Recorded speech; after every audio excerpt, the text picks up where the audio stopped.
बिस्मिल्लाहिर्रहमानिर्रहीम। अभी तक क्लासेस में हमने जी ट्रांसफॉर्म को देखा था। हमने ये देखा था कि अगर टाइम डोमेन में हमें एक सीक्वेंस गिवन हो तो उसको जी ट्रांसफॉर्म जी डोमेन में कैसे लेके जाना है। फिर उसके बाद हमने ये भी देखा कि टाइम डोमेन में दो डिफरेंट सिग्नल्स जो है आ, वो डिफरेंट होंगे। दो सिग्नल्स डिफरेंट सिग्नल्स को हमने देखा था और हमने ये भी देखा था कि उसका जी ट्रांसफॉर्म बिल्कुल सेम था, लेकिन वहाँ पे हमने देखा था कि उनका रीजन ऑफ कन्वर्जेंस जो है वो क्या था, वो डिफरेंट था। ठीक है, ये चीज़ें हम क्लास में देख चुके हैं। आप स्लाइड 7-8 पे आ जाए तो ये आप लोग ये ऑब्जर्वेशंस कर लें कि इस एग्जांपल में आप लोग देखें x of n is equal to a and u of n, इसका आप जी ट्रांसफॉर्म देखें तो एक्स आप z is equal to 1/a 1 - a z inverse, और इसका रीजन ऑफ कन्वर्जेंस है z is greater than a. अब यहाँ पे आप देखें ये बिल्कुल डिफरेंट सिग्नल है। टाइम डोमेन में x of n is equal to minus a of n u of minus n -1। ये टाइम डोमेन में कम्प्लीटली डिफरेंट सिग्नल है। ठीक है, और इसका जी ट्रांसफॉर्म वही है 1/1 - a जी इनवर्स, लेकिन इसका रीजन ऑफ कन्वर्जेंस जो है वो डिफरेंट है। तो यहाँ पे हमने ऑब्जर्वेशन किया था, इन दोनों एग्जांपल को कंपेयर करने के बाद हमने ये ऑब्जर्वेशन की थी कि the expression for G transform is identical but the region of convergence is different. This implies that the closed form expression for the Z transform does not uniquely specify the signal in time domain. In summary, a discrete time signal can be uniquely determined by its Z transform and region of convergence. अब reason of convergence क्या होता है ये class में हमने बहुत detail से study किया था। फिर हमने कुछ जी ट्रांसफॉर्म फेयर पढ़े थे और उसका रीजन ऑफ कन्वर्जेंस पढ़ा था कि अगर आपके पास टाइम डोमेन में एक यूनिट इम्पल्स हो तो उसका जी ट्रांसफॉर्म क्या होगा, उसका रीजन ऑफ कन्वर्जेंस होगा क्या होगा, एक्सपोनेंशियल सिग्नल का जी ट्रांसफॉर्म क्या होगा, उसका रीजन ऑफ कन्वर्जेंस क्या होगा।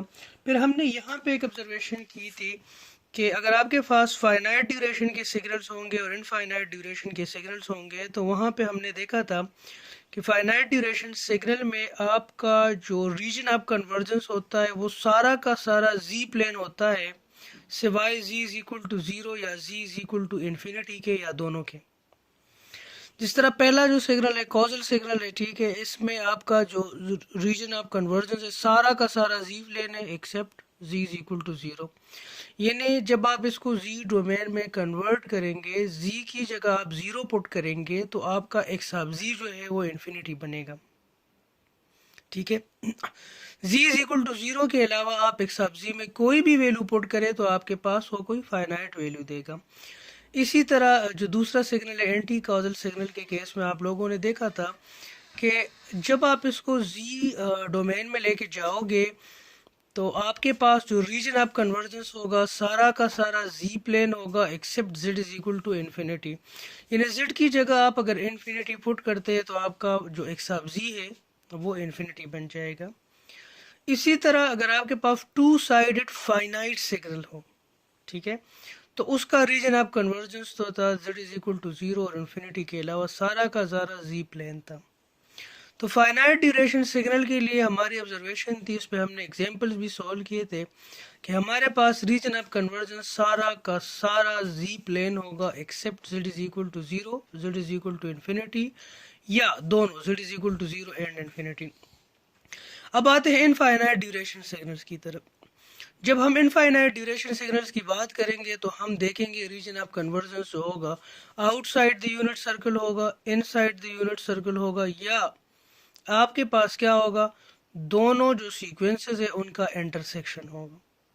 यहाँ पे आप देखें इनफाइनाइट ड्यूरेशन सिग्नल में काजल सिग्नल का जो जी ट्रांसफॉर्म होगा उसका जो रीजन ऑफ कन्वर्जेंस होगा वो आउटसाइड द यूनिट सर्कल होगा, एंटी काजल का जो होगा इनसाइड द यूनिट सर्कल होगा। और अगर आपके पास टू साइडेड सिग्नल होगा तो आपके पास दोनों का इंटरसेक्शन जहाँ पे बनेगा, ठीक है, दोनों के रीजन ऑफ कन्वर्जेंस का इंटरसेक्शन जहाँ पे बनेगा वो आपके पास क्या होगा जी, वो आपके पास रीजन ऑफ कन्वर्जेंस होगा। ये आपके पास ये जो 6 डिफरेंट केसेस है इन तमाम केसेस पे हमने न्यूमेरिकल सॉल्व किए थे। ठीक है जी, फिर जी ट्रांसफॉर्म हमने कुछ न्यूमेरिकल्स प्रॉब्लम किए थे। हाँ, आज के लेक्चर में हम जी ट्रांसफॉर्म के कुछ प्रॉपर्टीज़ पढ़ेंगे। पहली जो प्रॉपर्टी है वो लीनियरिटी है। लीनियरिटी का क्या मतलब है कि आपके पास अगर एक्स आप वन, जिस तरह लीनियर सिस्टम को हमने कैसे डिफाइन किया था, एक सिस्टम है जिसको आप इनपुट देते हैं एक्स वन आप एन, तो आपको लेट सपोज वो आउटपुट देता है वाई वन आप एन, ठीक है। आप उसको दूसरा इनपुट देते हैं एक्स टू आप एन, वो आपको आउटपुट देते हैं वाई टू आप एन। तो ये सिस्टम तब लीनियर होगा जब आपका इनपुट जो होगा a x one of n plus b x two of n is equal to a y one of n plus b y two of n होगा, तभी ये सिस्टम लीनियर होगा। तो इस तरह प्रॉपर्टी जो लीनियरिटी है जी ट्रांसफॉर्म की, let suppose x one of N का जो जी ट्रांसफॉर्म है वो एक्स वन आप जी है, एक्स टू आप एन का जो जी ट्रांसफॉर्म है वो एक्स टू आप जी है। तो अगर आपके पास एक सिग्नल एक्स आप एन है जो a one x one of n plus a two x two of n, तो इसका जी ट्रांसफॉर्म क्या होगा, ए वन अपनी जगह पे आ जाएगा, एक्स वन आप एन का जी ट्रांसफॉर्म क्या होगा, एक्स वन आप जी प्लस ए टू अपनी जगह पे आ जाएगा, और एक्स टू आप एन का जो जी ट्रांसफॉर्म होगा वो क्या होगा, एक्स टू आप जी।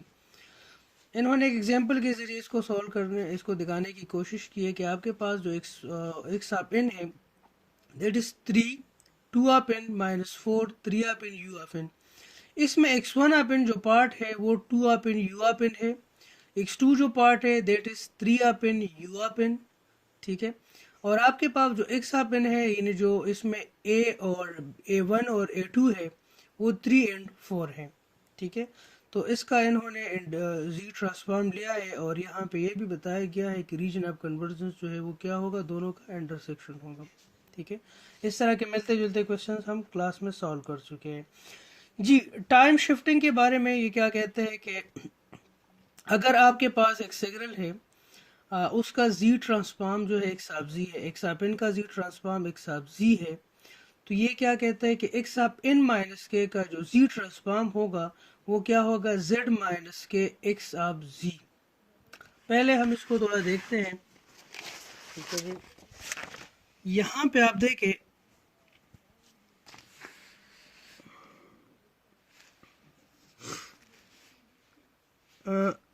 एक्स जी का एक्स आप एन का जी ट्रांसफॉर्म क्या होगा, एक्स आप z is equal to N minus infinity to infinity x of n z की पावर माइनस एन। अब एक्स आप एन की बजाय अब क्या पुट करें, एक्स आप एन माइनस के, तो आपके पास ये क्या बन जाएगा, ये इक्वेशन बन जाएगा एक्स आप इन की जगह आप एक्स आप एन माइनस के पुट करें, तो एक्स आप एन माइनस के जी माइनस एन, ठीक है। अब यहाँ पे आप देखें ये आपके पास एक्स आप जी का जी ट्रांसफॉर्म तब होगा जब यहाँ पे ये एक्स आप इन हो जाए, तो आप क्या करें, इन माइनस के की जगह एल पुट करें, तो इन की जगह आप के प्लस एल पुट करेंगे, तो यहाँ पे देखिए ये एक्स आप एल हो जाएगा, जेड माइनस इन की जगह क्या आ जाएगा, के प्लस एल आ जाएगा, के प्लस एल हो जाएगा, तो ये आपके पास बन जाएगा। अब ये एल होगा, l is equal to minus infinity to infinity x of l z की power minus l into z की पावर माइनस के। तो ये जो एक्सप्रेशन है, ये expression actually this is x of z. ये एक्सप्रेशन इसके साथ कंपेयर करें और इल की जगह आप इनपुट करें, तो आपके पास ये क्या है, ये जो एक्सप्रेशन है ये बराबर है आपके पास एक्स ऑफ जी। तो ये z माइनस के अपनी जगह पे आ जाएगा और ये एक्स ऑफ जी अपनी जगह पे आ जाएगा। आर ओ सी जो है ये डिपेंड करता है वैल्यू ऑफ के पे, ठीक है। इसका एक न्यूमेरिकल प्रॉब्लम हम देखते हैं। यहाँ पे आपके पास एक्स वन पिन जो है ये क्या है, 1 2 5 7 0 1, यानी आपका सिग्नल जो है n इज इक्वल टू 0 पे 1 है, n इज इक्वल टू 1 पे 2 है, n इज इक्वल टू 2 पे 5 है, n इज इक्वल टू 3 पे 7 है, n इज इक्वल टू 4 पे 0 है, n इज इक्वल टू 5 पे आपके पास क्या है, 1 है। तो इसका जी ट्रांसफॉर्म इन्होंने निकाला 1 प्लस 2 जी इनवर्स प्लस 5 जी माइनस 2 प्लस 7 जी माइनस 3 प्लस जी माइनस 5, ठीक है। इसका रीजन ऑफ कन्वर्जेंस जो है z इज इक्वल टू 0 के अलावा सारा का सारा। अच्छा, अब आप क्या कह रहे हैं कि इसको अगर आप 2 का शिफ्ट देते हैं एक्स आप एन प्लस 2, तो z ट्रांसफॉर्म में एक्चुअली आप क्या कर रहे हैं, इसको z की पावर 2 से मल्टीप्लाई कर रहे हैं। इसका क्या मतलब है, यहाँ पे n की वैल्यू क्या है, यहाँ पे k की वैल्यू क्या है, k की वैल्यू है यहाँ पे -2, तो z minus -2 is equal to z की पावर 2। इसका ये मतलब है एक्स आप एक्स आप 1n+2, यानी यहाँ पे n+2 कर रहे हैं, तो इसका मतलब है कि z डोमेन में आप इसको z की पावर -k, और यहाँ पे k क्या है, -2 है, यानी z की पावर 2 से आप इस सीक्वेंस को मल्टीप्लाई कर रहे हैं। तो आप इस तरह करें इस तरह आप करें कि इस सीक्वेंस को +2 का शिफ्ट दे दें और उसका z ट्रांसफॉर्म निकालें। ठीक है, इस सीक्वेंस को, ये एक्स आप n है, यहाँ एक्स आप n+2 फाइंड करें। ठीक है, और इसका फिर z ट्रांसफॉर्म फाइंड करें। ठीक है, ये आप लोगों का असाइनमेंट है, आप मुझे ईमेल करेंगे। फिर आप लोग क्या करें, ये जो आपके पास x1 ऑफ z है, जो एक्चुअली इसका ट्रांसफॉर्म है, और इसको आप +2 यूनिट शिफ्ट कर रहे हैं, तो आप इसको z की पावर 2 से मल्टीप्लाई करें। तो आपके पास पहले और दूसरे केसेस में जो सिग्नल आएगा वो ये आएगा। अब दूसरे एग्जांपल में ये क्या है, इन्होंने -2 का शिफ्ट दिया है, सॉरी, इन्होंने g-2 का शिफ्ट दिया है। तो यहाँ पे एक्चुअली आप क्या कर रहे हैं, g-2 के साथ ये जो z डोमेन में g-2 के साथ आप इसको मल्टीप्लाई कर रहे हैं जी। यहाँ पे स्केलिंग इन जी डोमेन, स्केलिंग इन जी डोमेन का क्या मतलब है कि अगर आपके पास एक सिग्नल है एक्स आप n, और उसका जी ट्रांसफॉर्म जो है, सॉरी, उसका जी ट्रांसफॉर्म जो है एक्स आप जी है, और उसका रीजन ऑफ कन्वर्जेंस जो है R1 less than z and z less than R2, ये उसका रीजन ऑफ कन्वर्जेंस है। तो ये कह रहे हैं कि देन अगर आप इस सिग्नल को एक्स आप n को a की पावर n से मल्टीप्लाई कर रहे हैं, तो एक्चुअली आप क्या कर रहे हैं, जी डोमेन में आप ये क्या कर रहे हैं कि z को a इनवर्स से मल्टीप्लाई कर रहे हैं, और उसका इस तरह रीजन ऑफ कन्वर्जेंस जो है वो भी चेंज हो रहा है। ठीक है, इसको समझने की कोशिश करें। ये आपके पास एक्स आप n है, दिस इज एक्स आप n, इसका z ट्रांसफॉर्म एक्स आप z है। अब आप क्या कर रहे हैं, इसकी स्केलिंग कर रहे हैं ए आप n से। तो ये कह रहे हैं कि अगर आप इसकी स्केलिंग कर रहे हैं आप एक्स आप n से, तो z डोमेन में ये इस तरह की स्केलिंग होगी। ठीक है, यानी यहाँ पे आप एम्पलीट्यूड स्केलिंग कर रहे हैं, तो वहाँ पे ये z की स्केलिंग होगी। अब आप देखिए एक्स आप जी आपके पास किसके बराबर है, एक्स आप n z-n। अब एक्स आप n की जगह आप क्या पुट करें, a n एक्स आप n, a n एक्स आप n आ जाएगा, z-n आ जाएगा। इसको मैं लिख सकता हूँ एक्स आप n a z इनवर्स की पावर n, इसको मैं लिख सकता हूँ एक्स आप n a z की पावर n, इसको मैं लिख सकता हूँ एक्स आप n a inverse z minus n, a inverse z minus n। तो यहाँ पे अगर z है तो आपका z ट्रांसफॉर्म क्या बन रहा है, यहाँ पे आप देखें कि एक्स आप n के साथ जब z इनवर्स है तो आपका z ट्रांसफॉर्म क्या बन रहा है, एक्स आप z बन रहा है। यहाँ पे अगर एक्स आप n के साथ a इनवर्स z और उसकी पावर -n है, तो आपका z ट्रांसफॉर्म क्या बनेगा, एक्स आप a इनवर्स z। ठीक है, तो एक्चुअली इसका मतलब ये है कि टाइम डोमेन में अगर आप एम्पलीट्यूड स्केलिंग कर रहे हैं, तो फ्रीक्वेंसी डोमेन में वो आपके पास क्या हो रहा है, फ्रीक्वेंसी स्केलिंग होगी। ठीक है, कंप्रेशन होगा या एक्सपेंशन होगा जी। टाइम रिवर्सल के बारे में ये कहते हैं कि अगर आपके पास एक सीक्वेंस है जिसका जी ट्रांसफॉर्म एक्स आप n का, अगर जी ट्रांसफॉर्म जो है एक्स आप z है, और उसका region of convergence R1 less than z less than R2, तो ये कहते हैं कि एक्स आप -n का जो जी ट्रांसफॉर्म होगा वो एक्स आप z इनवर्स होगा, और इस तरह उसका रीजन ऑफ कन्वर्जेंस जो है वो भी चेंज हो जाएगा। ठीक है, तो यहाँ पे आप देखें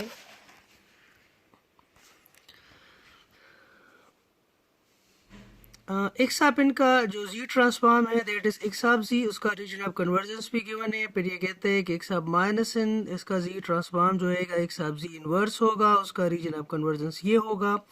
स्टैंडर्ड जो एक्स आप z का इक्वेशन है उसको लिख के, तो आपके पास एक्स आप z किसके बराबर है, एक्स आप n z की पावर -n, तो एक्स आप -n के क्या होगा, तो एक्स आप n की जगह एक्स आप माइनस पुट करें, z की पावर माइनस हो जाएगा। अब क्या करें, माइनस n की जगह l पुट करे, ठीक है, तो ये क्या हो जाएगा, x आप l, ठीक है, और z की पावर l हो जाएगा जी। इसको मैं लिख सकता हूँ x आप l z minus one minus l, तो इनको मल्टीप्लाई करने से आपके पास z आप l आ जाएगा। तो अगर आपके पास x आप n जब z की पावर माइनस n होगा तो वो आपके पास x आप z होगा, ठीक है। x आप n z की पावर माइनस n का z, ये किस चीज़ का, ये x आप z के बराबर है, तो x आप l z इनवर्स की माइनस l, यानी इसको भी n से आप रिप्लेस कर दे, n को इसको भी n से रिप्लेस कर दे, तो ये आपके पास किस चीज़ का z ट्रांसफॉर्म होगा, x आप z इनवर्स, ठीक है। अब यहाँ पे आप देखें कि आपके पास रीजन ऑफ कन्वर्जेंस जो है R1 is less than Z inverse less than R2। Z inverse को मैं इस तरह लिख सकता हूँ 1/Z1, और ये इसके बराबर हो गया, ठीक है, 1/R1 less than Z less then 1/R2। तो इस तरह आपके पास टाइम रिवर्सल से आपका जो Z डोमेन है, ठीक है, वो किस तरह चेंज होगा, उसका रीजन ऑफ कन्वर्जेंस जो है वो कैसे चेंज होगा। डिफ्रेंशिएशन द जी डोमेन, ये क्या कहते हैं कि अगर आपके पास एक सिग्नल है जिसका जी ट्रांसफॉर्म एक्स ऑफ जी है, ये उसका रीजन ऑफ कन्वर्जेंस है। तो अगर आपके पास क्या है, एन एक्स ऑफ एन का जी ट्रांसफॉर्म क्या होगा, minus G D x of ji divide by D C Z. अब इसको आप देखें, सॉरी, एक्स ऑफ एन का जी जो जी ट्रांसफॉर्म पेयर है दैट इज एक्स ऑफ सी, तो ये कहते हैं एन एक्स ऑफ एन का जी ट्रांसफॉर्म जो जी पेयर होगा minus G D x of Z by D Z Z. X of Z क्या है, X of ji is equal to N minus infinity to infinity X of N G minus N. अब ये equation को दोनों side से D G से differentiate करें, तो d divide by D z is equal to x of n d divide by D C z minus n. इसको differentiate करें तो आपके पास क्या आ जाएगा, minus z inverse n x of N G minus n, ठीक है। अब ये दोनों साइड को आप z से मल्टीप्लाई करें, तो z से आप मल्टीप्लाई करेंगे तो z इनवर्स z के साथ कैंसिल हो जाएगा, आपके पास आ जाएगा minus G D x z divide by D z is equal to z, ये क्या है, ये आपके पास z ट्रांसफॉर्म के बराबर है, ठीक है। z ट्रांसफॉर्म किस चीज़ का, एन एक्स ऑफ एन का z ट्रांसफॉर्म है, ठीक है। तो आपके पास ये क्या आ जाएगा, minus G D x of ji divide by d z का ट्रांसफॉर्म फिर क्या हो जाएगा, एन एक्स ऑफ एन, ठीक है।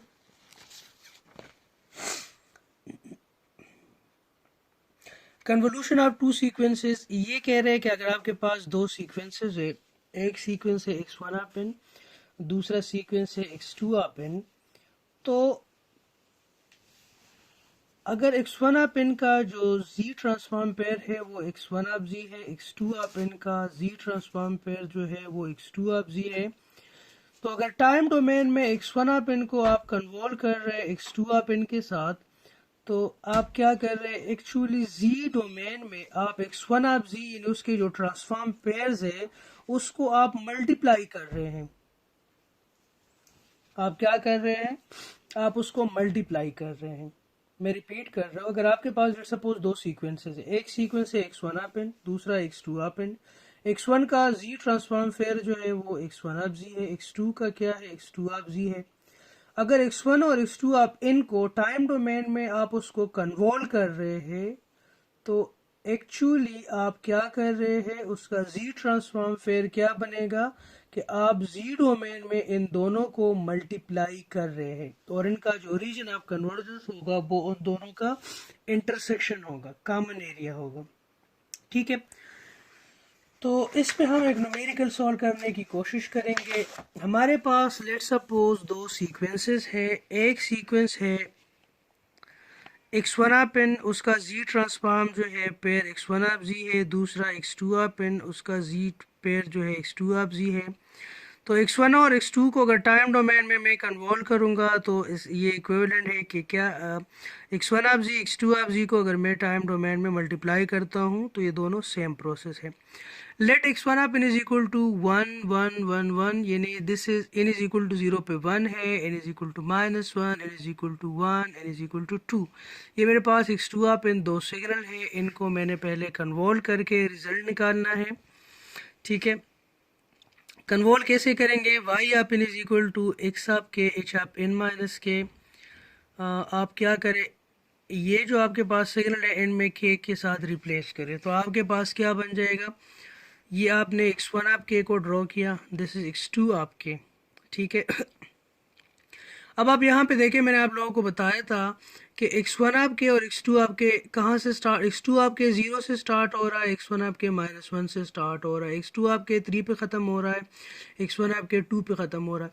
तो इसका मतलब है कि आपका जो आउटपुट होगा वो 0 प्लस, यानी इनके पहले इंडेक्सेस को, यानी -1 को 0 के साथ ऐड करें, 3 को आप 2 के साथ ऐड करें, तो इससे क्या आ जाएगा -1 to 5।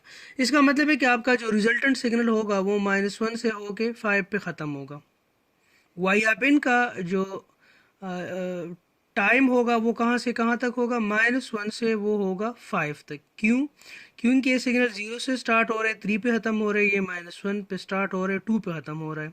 तो -1 को 0 के साथ ऐड करो, 3 को 2 के साथ ऐड करो, तो आपका जो आउटपुट होगा वो यहाँ से उसका सीक्वेंस, उसका जो टाइम इंटरवल होगा या उसका जो जितने टाइम ड्यूरेशन के लिए वो डिफाइन होगा, वो तो क्या होगा, -1 से लेकर 5 तक होगा।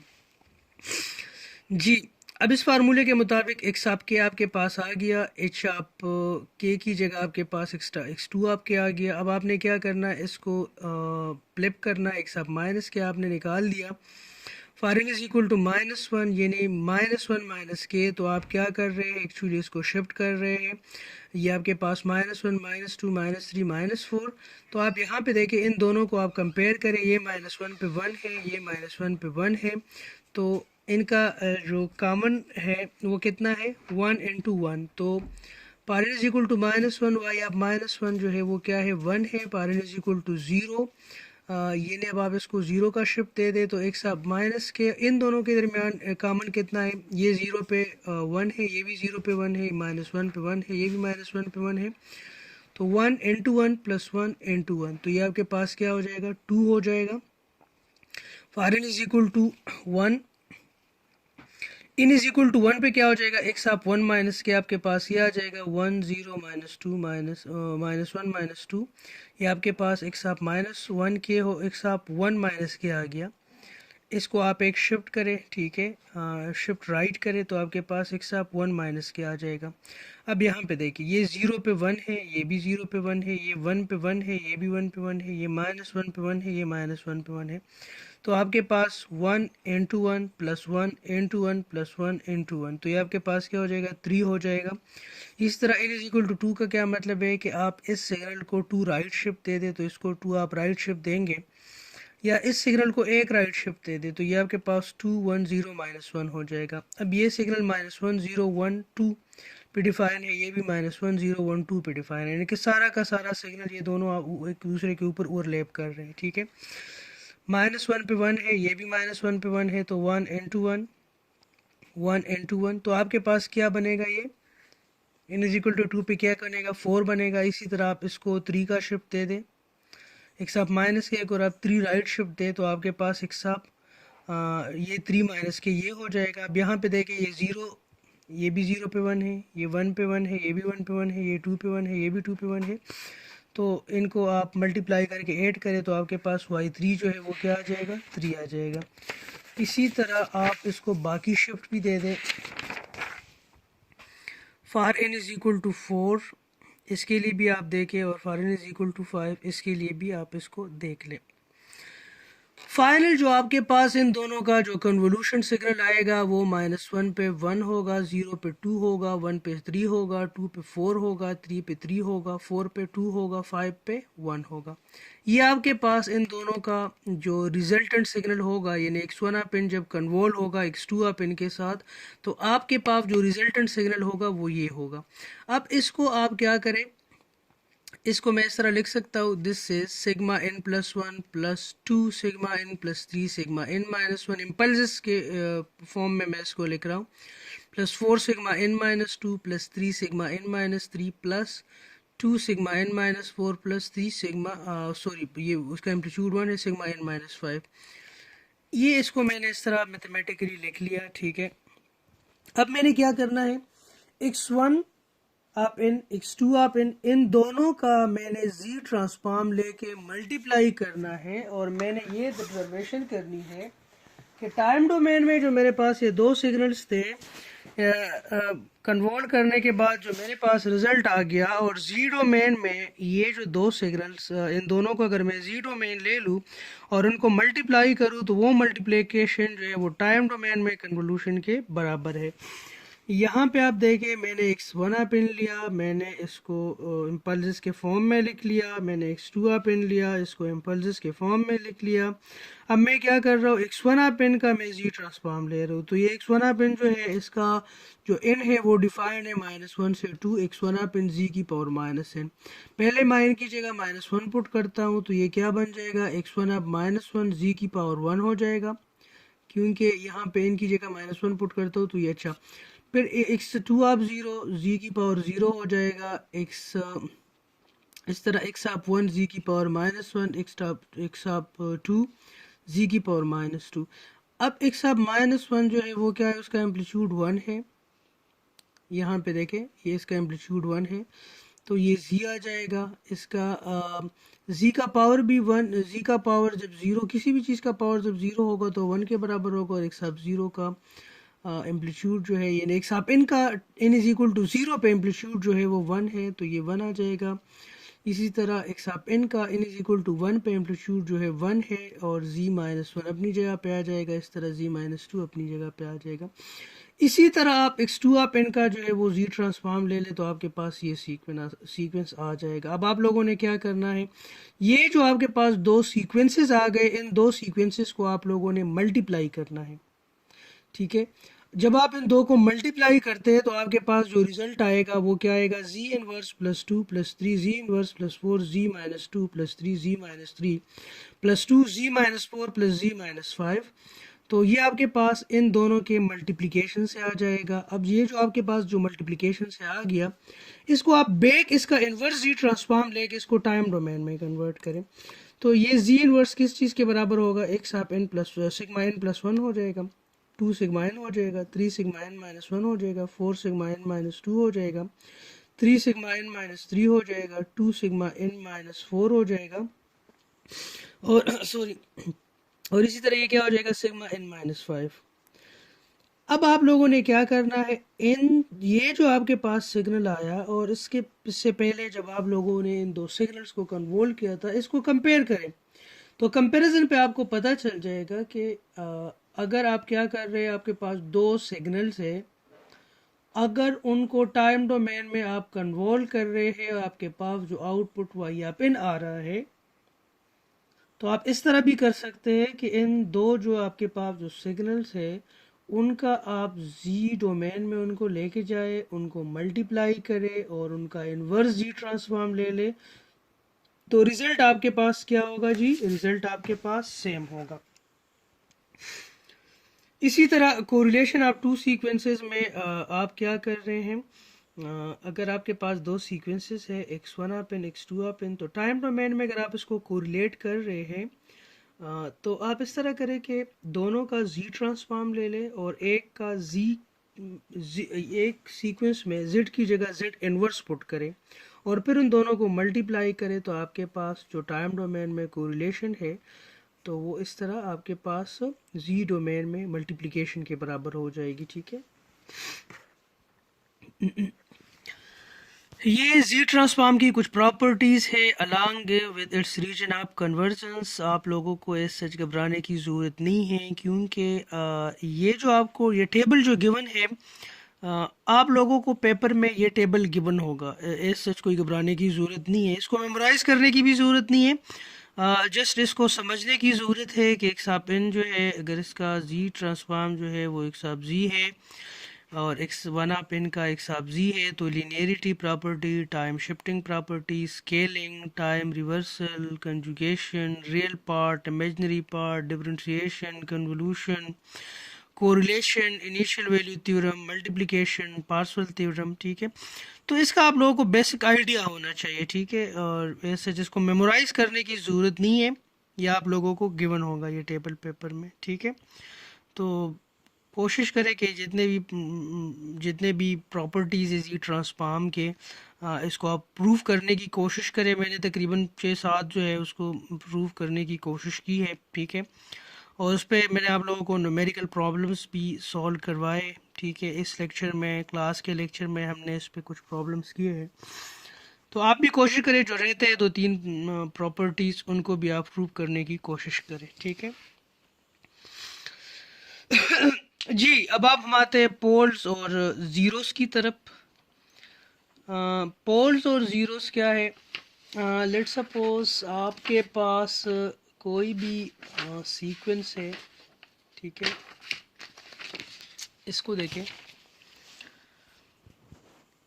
poles and zeros. The pole of a Z transform are the values of Z for which x of Z becomes infinity, and zeros of a Z transform are the values of Z for which x of Z is equal to 0. For example, जी ये क्या कहते हैं कि आपके पास poles जो है वो Z transform में आपके पास Z के वो वैल्यूज है जिस पे आपका x ऑफ Z क्या बन जाए, इन्फिनिटी बन जाए, और जीरोस आपके पास जी ट्रांसफॉर्म में जी की वो वैल्यू है जिस पे आपका एक्स ऑफ जी जो है वो क्या बन जाए, ज़ीरो बन जाए।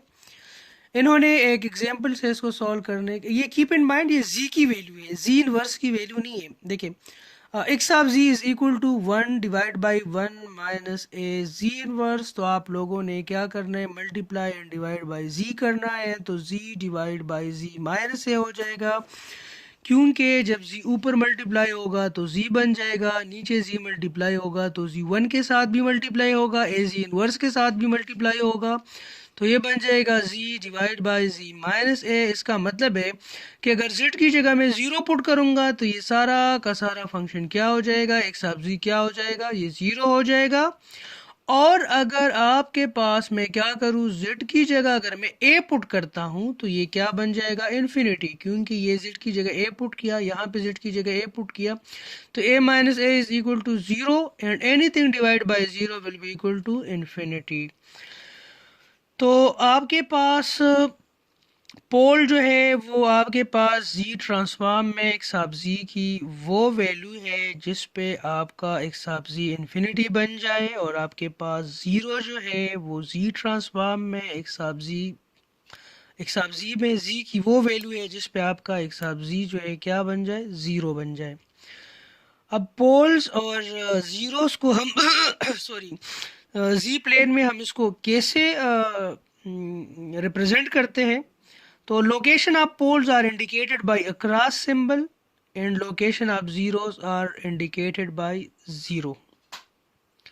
यानी अगर हम क्या करते हैं, अगर टाइम डोमेन में हमें कोई सिग्नल गिवन होता है, उसको हम क्या करेंगे, जी डोमेन में लेके आएंगे, उसका रीजन ऑफ कन्वर्जेंस बताएंगे।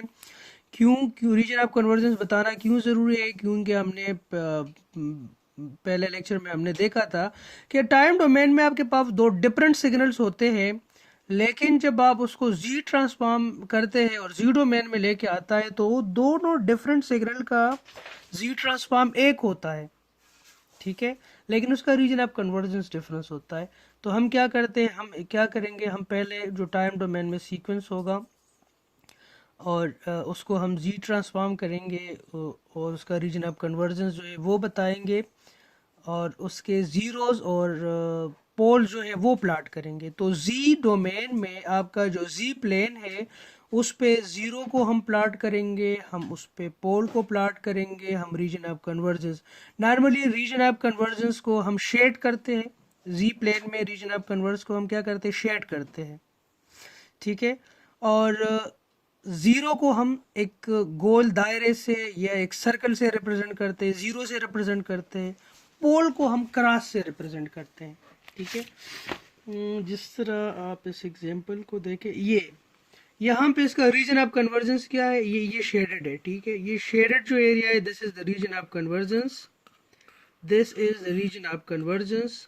आपके पास ये देखिए, सिर्फ ये डायग्राम आपको बहुत कुछ बताता है कि आपके पास ये जो रीजन ऑफ कन्वर्जेंस का ये शेडेड एरिया है, यहाँ पे इसका ज़ीरो जो है वो यहाँ पे है, इसका पोल जो है वो यहाँ पे है।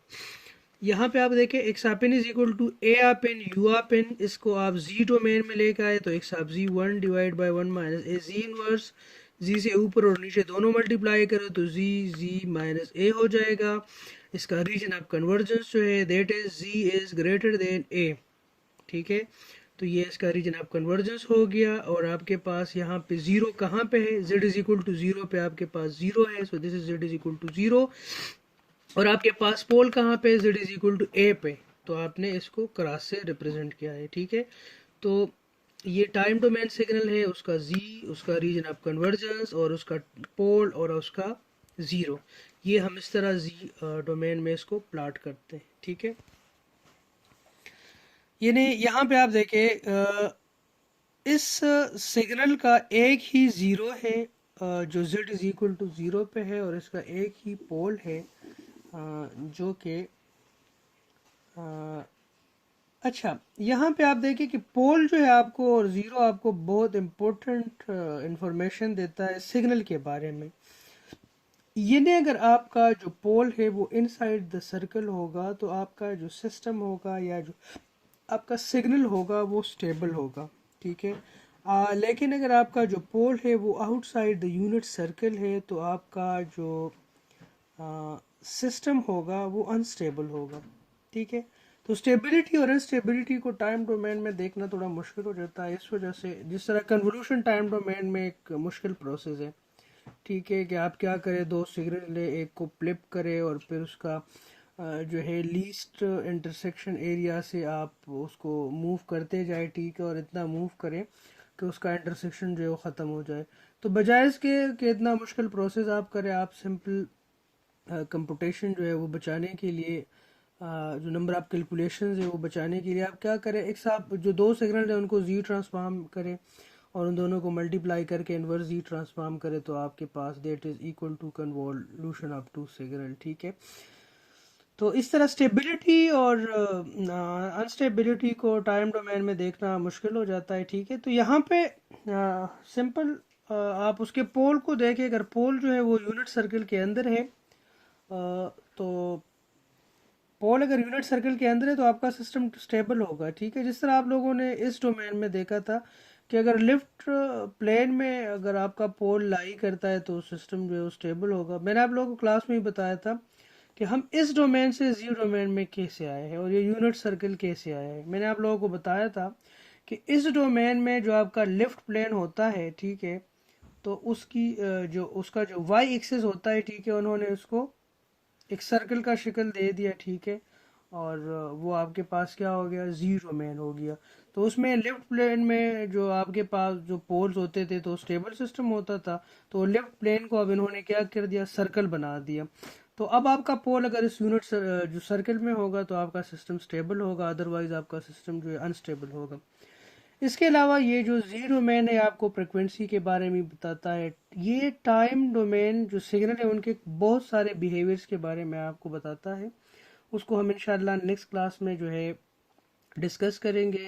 इसके अलावा आप जो है अपना बहुत ख्याल रखिएगा, अपने घर वालों का, अपने पड़ोस का बहुत ख्याल रखिए। कोशिश करें कि आप भीड़ में जाने से जो है, जिस तरह गवर्नमेंट ने क्लियर इंस्ट्रक्शंस दिए कि आप भीड़ वाली जगहों पे ना जाए, ठीक है। बिला वजह अगर ज़रूरत ना हो तो हॉस्पिटल ना जाए, कोई लोकल क्लिनिक में आप जाए, क्योंकि लाजमी बात है हॉस्पिटल में अगर एक भी अफेक्टेड जो है वो मरीज़ होगा, ठीक है, तो सबको वो फिर मसला हो जाएगा, ठीक है।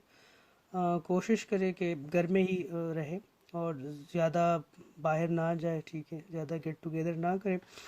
तो ठीक है, इंशाल्लाह अब नेक्स्ट लेक्चर में मिलते हैं। तो मिलेंगे तो नहीं, लेकिन चलो आवाज़ तो आप सुनेंगे, ठीक है। अच्छा, आप ये लेक्चर जो है गो थ्रू कर ले, अगर कोई भी मसला है तो आप फ़ोन पे कांटेक्ट कर ले, स्काइप पे कुछ अरेंजमेंट कर लेंगे और मैं आप लोगों को बता दूंगा जो भी आप लोगों की क्यूरीज है। कोशिश कर ले कि इससे मिलते जुलते जो न्यूमेरिकल्स है एक्सरसाइज में वो आप देख ले। मैं आप लोगों को एक असाइनमेंट भी दूंगा। असाइनमेंट जो है आप लोग स्कैन करके मुझे ईमेल करेंगे। मेरा जो याहू वाला ईमेल है जो आप लोगों के पास होगा होपफुली, तो उस पर आप लोगों ने मुझे ईमेल करके सबमिट कर देना है। असाइनमेंट होपफुली नेक्स्ट या उससे नेक्स्ट लेक्चर में मैं आप लोगों को दे दूंगा। ठीक है, ओके, अल्लाह हाफिज़, मिलेंगे इंशाल्लाह।